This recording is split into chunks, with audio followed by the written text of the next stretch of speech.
Shri Swami Samarth students, आज आपण second स्टँडर्डमधील 1.1 holidays are over he poem पाहणार आहोत.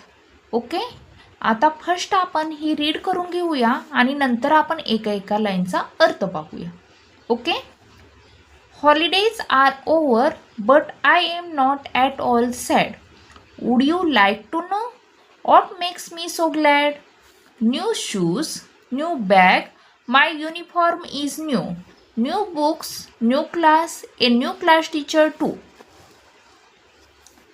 So everything is new and that is really fine.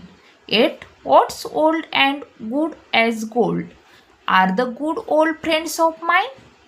Okay, आता आपण एक लाईनचा काय अर्थ होतो तो पाहूया. हॉलिडेज आर ओव्हर म्हणजे काय? आता सुट्ट्या संपलेल्या आहेत. हॉलिडेज म्हणजे सुट्ट्या, ओव्हर म्हणजे संपणे. आता हा मुलगा म्हणतोय असं इथं आपल्याला सांगितलेलं आहे. हा मुलगा म्हणतोय की काय, आता सुट्ट्या संपलेल्या आहेत. But I am not at all sad. Sad म्हणजे दुःखी, आणि पण मी काय अजिबातच दुःखी नाही. आता का म्हणतोय दुःखी नाही ते आपण काय नेक्स्ट बघूया. Would you like to know what makes me so glad. Know म्हणजे माहीत असणे आणि ग्लॅड म्हणजे काय, खूप आनंदी असं. म्हणजे तो म्हणतोय की मी आनंदी आहे, आणि म्हणजे का आनंदी आहे ते तुम्हाला माहीत करून घ्यायला आवडेल का असं म्हणतोय. आता बघा तो का आनंदी आहे आपण नेक्स्ट बघूया. न्यू शूज, नवीन शूज आहेत. नवीन म्हणजे new bag. My uniform is new म्हणजे नवीन शूज आहे, नवीन बॅग आहे, आणि माझा युनिफॉर्मही नवीन आहे. युनिफॉर्म म्हणजे तुमचा स्कूलचा ड्रेस असतो ना, त्याला युनिफॉर्म म्हणतात. New books, new class, a new class teacher too. आणि नवीन बुक्सही आहेत आणि नवीन क्लास. आता तुम्ही नंतर नेक्स्ट इयर पुढच्या वर्गात गेल्यानंतर तो काय नवीन क्लास होणार आहे, म्हणून इथं न्यू क्लास म्हणलेला आहे. आणि a new class teacher too, आणि नवीन वर्गात गेल्यानंतर क्लास टीचर ही काय नवीन असणार आहेत. ओके, आता नेक्स्ट पहा. सो एव्हरीथिंग इज न्यू, आणि म्हणजे एव्हरीथिंग म्हणजे सर्व काही, म्हणजे सगळं काही नवीन आहे. And that is really fine म्हणजे हे छान आहे असं सांगितलेलं आहे.